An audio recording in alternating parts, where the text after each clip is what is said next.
Max TV భక్తి ప్రేక్షకులకు నమస్కారం. నేను మీ శ్రావ్య. ప్రస్తుతం మనతో పాటు ఉన్నారు ప్రముఖ ఆధ్యాత్మికవేత్త, ప్రముఖ జ్యోతిష్య వాస్తు పండితులు ప్రొఫెసర్ ముల్లపల్లి సత్యనారాయణ గారు. మరి గురుగారితో మాట్లాడేద్దాం. నమస్కారం గురుగారు. నమస్కారం మా శ్రావ్య. ఎలా ఉన్నారు గురుగారు? బాగున్నానమ్మా. గురుగారు, మరి నవంబర్ 29 మాస శివరాత్రి. ఆ శివరాత్రి రోజు ప్రతి ఒక్కరూ ఉపవాసం ఉంటారు, జాగారం చేస్తుంటారు. ఆ రోజు అసలు పూజా విధానం ఎలా ఉంటుంది గురువు గారు? అంటే జాగారం అంటే ప్రతి ఒక్కరు ఏం చేస్తారంటే ఉంటారు, అంటే దేవుడికి దగ్గరగా కాకుండా ఏదో ఉన్నామంటే ఉన్నారు, ఫోన్లు ఒత్తుకుంటూ కూర్చుంటారు. సో అలా ఉండడం వల్ల వాళ్ళకి ఏమైనా ఫలితం లభిస్తుందా? అసలు ఎలా ఉండాలి సార్ ఆ రోజు? గురుదేవ కృష్ణ. ఈ మాస శివరాత్రి అనేటటువంటిది ప్రతి నెలకు ఒకసారి వస్తుంది.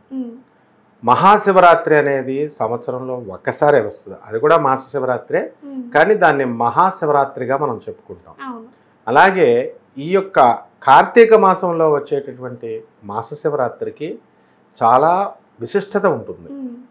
అయితే ఈ యొక్క ఎప్పుడైనా సరే మనకి భగవంతుడు కార్తీక మాసంలో ఒక మానవుడు బ్రతికితే ఎన్ని సంవత్సరాలు బ్రతుకుతాడు?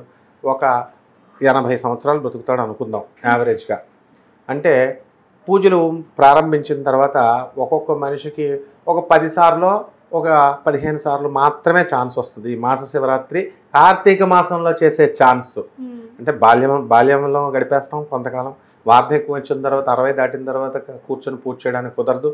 ఇదే జగద్గురువులైనటువంటి ఆదిశంకరాచార్యులు వారు చెప్తారు. కాబట్టి ఈ మంచి యవ్వన అవస్థలో ఉన్నప్పుడు ఈ బాధ్యతలన్నీ వెళ్ళిపోయిన తర్వాత మనకు వచ్చే ఛాన్స్ ఏదో 10 సార్లు ఎంతో వస్తుంది. కాబట్టి మనము ఈ వచ్చినటువంటి అపూర్వమైనటువంటి అవకాశాన్ని మనం ఆ శివుడికి, ఆ రుద్రుడికి మనం దగ్గరగా వెళ్ళిపోతాం. అటువంటి మహదవకాశాన్ని వదులుకొని వాట్సాప్ ఫోన్లు అవి చూసుకుంటే మనుషులతో కాంటాక్ట్లోకి వస్తాం తప్ప పరమాత్మకు దూరం అయిపోతాం. కాబట్టి ఎప్పుడు కూడా మాస శివరాత్రి రోజున 1 to 1 చేయాలి. అంటే శివుడు భక్తుడు, దట్స్ ఆల్. ఇంకా మన హస్బెండ్ అయినా, భార్య అయినా, పిల్లలైనా డిస్టర్బెన్స్ క్రియేట్ అవుద్ది. ఎప్పుడు కూడా భక్తి అనేటటువంటిది కేవలము గురువు శిష్యుడు. ఆ గురువు జగద్గురువు అయినటువంటి ఆది గురువు అయినటువంటి పరమేశ్వరుడు, భక్తుడు మనం అన్నమాట. కాబట్టి ఆ రోజున మాస శివరాత్రి రోజున తెల్లవారుజామున సూర్యోదయానికంటే ముందు నిద్ర లేవాలి, తలంటు స్నానం చేయాలి. కార్తీక మాసంలో వేడి నీళ్లతో కనుక స్నానం చేసినట్లయితే పంచమహాపాతకాల్లో ఒకటైపోతుంది. అలాగని చెప్పి అనారోగ్యవంతులు, ముసలివాళ్ళు, చిన్నపిల్లలు వాళ్ళు వేడి నీళ్లతో చేయొచ్చు. మామూలుగా ఆరోగ్యంగా ఉన్నటువంటి వాళ్ళం మనం కంపల్సరీ మనం చన్నీళ్లతోనే తలంటు స్నానం చేయాలి. ఇది మొదటి నియమం. ఎవరికైతే నదులు, సముద్రాలు దగ్గరగా ఉంటాయో, చెరువులు ఇవి, వాళ్ళు అక్కడ చేసుకోవచ్చు. లేని వాళ్ళు ఇంట్లో మనం చేసుకుంటాం. చేసేటప్పుడు గంగే చేమనే చేవ సరస్వతి, గోదావరి సరస్వతి, నర్మదే సింధు కావేరి జలేస్మిన్ సన్నిధిం కురు అని మనము ఈ గంగా, యమున, సరస్వతి మహానదులన్నింటినీ కూడా మనం ఆ కలశంలోకి మనం చేసేటటువంటి బకెట్లో స్నానం చేసేటటువంటి దాంట్లో ఒక ఆవాహనం కనుక చేసినట్లయితే సాక్షాత్తు శ్రీ మహావిష్ణువు యొక్క పాదం నుంచి పుట్టినటువంటి గంగమ్మ తల్లి మనల్ని తడుపుతుంది. ఈ బాడీ మనది, ఈ శరీరం అవతల పక్కన బాడీ కాదు. అందువలన మనము కంపల్సరీ దీన్ని శుద్ధి చేసుకోవాలి. ఎవరైతే చాలామంది మరి స్నానాల దగ్గరికి వచ్చేసరికి, ముఖ్యంగా మా స్టూడెంట్స్, హాస్టల్లో ఉన్నటువంటి పిల్లలు బద్దకిస్తారు. అరే మీ బాడీలు మీవిరా, పక్కపడ బాడీ కాదురా, మీరు స్నానం కొంచెం తడపండిరా, గంగమ్మ తల్లికి ఛాన్స్ ఇవ్వండిరా అంటే పాపం వాళ్ళు వెంటనే చేసేస్తారు. ఆ విధంగా ఆ తల్లి కరుణామయి అయినటువంటి, ఆ జగన్మాత అయినటువంటి గంగమ్మ తల్లి స్నానం చేసిన తర్వాత మనకి కార్తీక మాస శివరాత్రి రోజున ఎప్పుడు కూడా కార్తీక మాసంలో దీపాలు వెలిగించాలి, దానాలు చెయ్యాలి, దీపదానాలు, ఉసిరికాయ దానాలు. అలా మనము ఈ కార్తీక మాసం రోజున, ఆ మాస శివరాత్రి రోజున ఉదయమే ఓం సద్యోజాత అని చెప్పేసి మనకి ఈ పంచపాండవులు ప్రతిష్ఠించారు. అందులో మనకి ఈ 5 శివలింగాలని కూడా పాండవులు ప్రతిష్ఠించినటువంటి ఆ శివలింగాలను స్మరించుకొని మనము పూజ చేయాలి. నెంబర్ 2, కాశీ విశ్వనాథుడు, కాశీ అన్నపూర్ణమ్మ తల్లి, విశాలాక్షి శివలింగాలలో, శివక్షేత్రాలలో నెంబర్ 1 ఎప్పటికీ కూడా కాశీ విశ్వనాథుడి స్మరణ మాత్రం కంపల్సరీ చేయాలి. అదే ఆ క్షేత్రమే అనమాట. అది భూలోక కైలాసం. కాబట్టి ఆ రోజున కలశం పెట్టి ఒక తెల్లని గుడ్డ తీసుకొని అక్కడ దానిపైన బియ్యం అది వేసి మనం కలశాన్ని పెట్టి మనం శివపార్వతులనిద్దరిని ఆవాహనం చేసుకొని ఏ విధంగా అయితే కేదార నోమును వస్తామో ఆ విధంగా శివపార్వతుల్ని అందులో ఆవాహనం చేసి పూజ చేసుకోవాలి. అయితే మిగతా ఏ దేవుడికైనా శివుడికి ఒక తేడా ఉంది. మిగతా దేవుడిని డైరెక్ట్ మనం పూజ చేస్తాం. గణపతి అథర్వ శీర్షము అని ఉంటుంది. ఓం నమో వ్రాతపతయే నమో అని చెప్పేసి మనము ఓం గణపతయే అని చెప్పుకుంటూ వస్తాం. అది రుద్రుడి యొక్క అంశ కాబట్టి గణపతి, మరి ఆయనకు కూడా మనం అభిషేకం చేస్తాం. సుబ్రహ్మణ్యేశ్వర స్వామి రుద్రగణాలలో ఒకడు, సైన్యాధ్యక్షుడు కాబట్టి శివకుమారులు వీళ్ళిద్దరు కాబట్టి శివుడు ఈయన సుబ్రహ్మణ్యేశ్వర స్వామి కూడా అభిషేకం చేస్తాం. అలాగే తర్వాత శివుడికి మనం చేస్తాం అభిషేకాలు. ముగ్గురికే మెయిన్గా కంపల్సరీ చేయాలి. మిగతా దేవుడికి చేసినా చేయకపోయినా పర్వాలేదు. అయితే ఇక్కడ మనము వచ్చి రాని మంత్రాలైనా కూడా పర్వాలేదు. ఓం నమస్తే అస్తు భగవన్ విశ్వేశ్వరాయ మహాదేవాయ త్రియంబకాయ త్రిపురాంతకాయ త్రికాగ్నికాలాయ కాలాగ్నిరుద్రాయ నీలకంఠాయ మృత్యుంజయాయ సర్వేశ్వరాయ సదాశివాయ శ్రీమన్మహాదేవాయ నమః అని చెప్పి ఆ శివుడి మీద అభిషేకం చేసుకోవాలి. ఇక్కడ కొన్ని బ్యాచీలు ఉంటాయి. శివలింగం పెడితే భయపడిపోయే బ్యాచీలు ఉంటాయి. కొంచెం పెద్ద పెద్ద మీ ఇంట్లో శివలింగం పెట్టేశారా అని కొంతమంది అంటారు. అందుకనే దేవుడి వస్తువులు ఎవరికి చూపించకూడదు, దేవుడి గది ఎవరికి చూపించకూడదు. ఈ అంగుష్ట పరిమాణంలో దీనికంటే చిన్నగా బొటన వేలు కంటే చిన్న సైజులో శివలింగాన్ని ఇంట్లో పెట్టుకోవచ్చు. దానిపైన ఓం నమః శివాయ అనే మహామంత్రంతో ప్రతి ఒక్కళ్ళు అభిషేకం చేయొచ్చు. ఈ ఓం నమః శివాయనండి ఇది ఎంత సింపుల్ మంత్రంతో అభిషేకం చేస్తే శివుడు వస్తాడండి, ఏదో సింపుల్గా ఉంది కదా ఈ మంత్రం అనుకుంటారు. ఇదే ఓం నమః శివాయ మంత్రంతో అర్జునుడు పాశుపతాస్త్రాన్ని సాధించాడు ఇంద్రకీలాద్రి పర్వతం బెజవాడ కనకదుర్గమ్మ గుడిపైన. అంత పవర్ఫుల్ ఈ మంత్రం అనమాట. ఇది సరిపోతుంది. లేదనుకోండి మేము నమ్మక చమకాలతో చేస్తామండి అన్నారనుకోండి, చేయండి. మరి ఏమండి తప్పులు వస్తాయేమో అండి, ఉదాత్త అనుదాత్తాలు కొత్తగా చెప్తారనమాట. స్వరాలు ఉండాలంటే మిగతా వాళ్ళు నేర్చుకోకూడదని మరి కొంతమంది ఏం చేస్తారంటే డిస్కరేజ్ చేస్తారు. ఆడవాళ్ళు చేయకూడదని డిస్కరేజ్ చేస్తారు.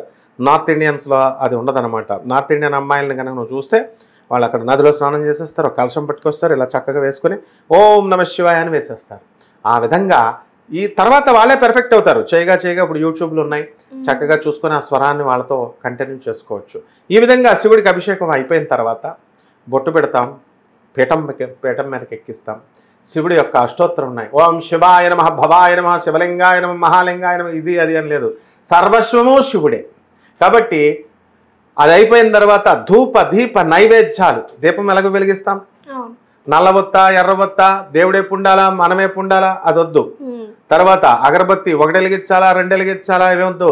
ఆత్మ పరమాత్మ అనేది రెండు కాబట్టి ఒకటే కాబట్టి ఒక్కొక్క దీపంలో 2 ఒత్తులు వెలిగిస్తాం అన్నమాట. నువ్వు ఎన్ని దీపాలు పెడితే అన్నింటిలో 2 చప్పున వేస్తావు, 2 అగరత్తులు వెలిగిస్తావు. అపర కార్యక్రమాలు చేసేటప్పుడు మాత్రము 1 దీపం వెలిగిస్తాం అన్నమాట.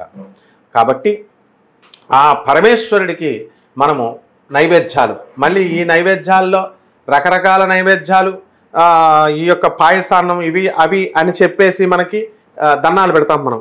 దద్దోజనమా వడపప్ప ఇవి బాని, అది కూడా ఏం అవసరం లేదు. అన్ని రకాల నైవేద్యాలు అవసరం లేదు. ఎందుకంటే అన్ని రకాల నైవేద్యం చేయలేమండి అని చెప్పి పాపం మానేసే వాళ్ళు ఉంటారు. ఒక నైవేద్యం చాలు. శివరాత్రికిను మన కార్తీక మాసంలో ఉపవాసానికి చాలా ప్రాధాన్యత ఉంటుంది. కాబట్టి మనం ఉపవాసం ఉండాలి. ఆ రోజు నక్తము ప్రొద్దున్నుంచి సాయంత్రం దాకా ఏం తినకుండా ఉపవాసం ఉండి సాయంత్రం పూజ అయిపోయిన తర్వాత స్వామివారిని నక్షత్రాన్ని చూసి ఆ తర్వాత భోజనం చేయొచ్చు. జాగరణ కూడా చేసుకోవచ్చు. జాగరణ శివరాత్రి రోజునే చేయాలి అనేటటువంటి నిబంధన ఏమి లేదు. కార్తీక మాసంలో ముఖ్యంగా ఈ మాస శివరాత్రి రోజున సేమ్ మహాశివరాత్రికి ఎలాగైతే జాగరణ చేస్తామో ఆ విధంగా శివుని యొక్క పాటలు, శివుని యొక్క పద్యాలు, శివుని యొక్క స్తోత్రాలు చదువుకుంటూ జాగరణ చేసుకోవచ్చు. ఈ విధంగా కనుక చేసినట్లయితే తర్వాత హారతిస్తాము, అపరాధ క్షమాపణ స్తోత్రం చదువుతాము, క్షమించమని చెప్పి తెలుగులో అడగొచ్చు. అందుకని ఈ విధంగా మళ్ళీ సంస్కృతంలోనే చదవాలేమో అని భయం ఉంటుంది. మామూలు జనానికి అందరికీ రాదు కదా పాపం. అపరాధ క్షమాపణ స్తోత్రం రాదండి మాకు ఎలాగండి అంటే తెలుగులో చెప్పొచ్చు. అయ్యా శివయ్య నన్ను క్షమించు అని చెప్పి మనం అడగొచ్చు. కాబట్టి ఈ రకంగా కనుక మారేడాకు వీలుంటే మారేడాకు స్వామివారి మీద పెట్టాలా. పుష్పాలు చామంతి, తర్వాత మల్లె పువ్వులతో మల్లేశ్వర స్వామి అంటాం. బ్రహ్మదేవుడే పూజ చేశాడు మల్లికార్జునుడు, అందుకే శ్రీశైలంలో మల్లికార్జునుడు అంటాం. బెజవాడ కనకదుర్గమ్మ దేవస్థానంలో మల్లీశ్వర స్వామి అంటాం. కాబట్టి ఈ రకమైన పుష్పాలతో పారిజాత పుష్పాలు ఇవన్నీ కూడా వేసుకోవచ్చు, ఒక్క తులసి తప్ప. మిగతావన్నీ వేసి హారతి ఇచ్చేస్తే ఆ పరమేశ్వరుని యొక్క కరుణా కటాక్షాలు మాస శివరాత్రి మీద మన పైన వచ్చి మన అప్పుల బాధలు, పిల్లల బాధలు, కోర్టు సమస్యలు, తర్వాత ఇది అది అని లేదు, పిల్లల చదువులు, పిల్లల అల్లరి తగ్గిపోద్ది, ఇవన్నీ కూడా పోయి చక్కగా ధనలాభం, భూలాభం, స్వర్ణలాభం, వాహన సౌఖ్యం సమస్తము పరమేశ్వరుడు ఇస్తాడు. కారణం ఎందుకంటే ఐశ్వర్యం ఈశ్వరాదిచ్చేత్ అన్నారు. ఐశ్వర్యం ఈశ్వరుడి చేతిలో ఉంటుందన్నమాట. లక్ష్మీదేవి కాదు ఇచ్చేది క్యాష్, ఎప్పుడు కూడా క్యాష్ ఇచ్చేది శివుడు. ఐశ్వర్యం ఈశ్వరాదిత్యేత్, ఐశ్వర్యం ఈశ్వరుడి అధీనంలో ఉంటుంది. ఆరోగ్యం భాస్కరాదిత్యేత్, ఆరోగ్యం సూర్యుడి చేతిలో ఉంటుంది, భాస్కరుడి చేతిలో. అలా ఉంది. అభిషేక ప్రియ శుభ, అభిషేకం చేస్తే శివుడికి ఇష్టపడతాడు.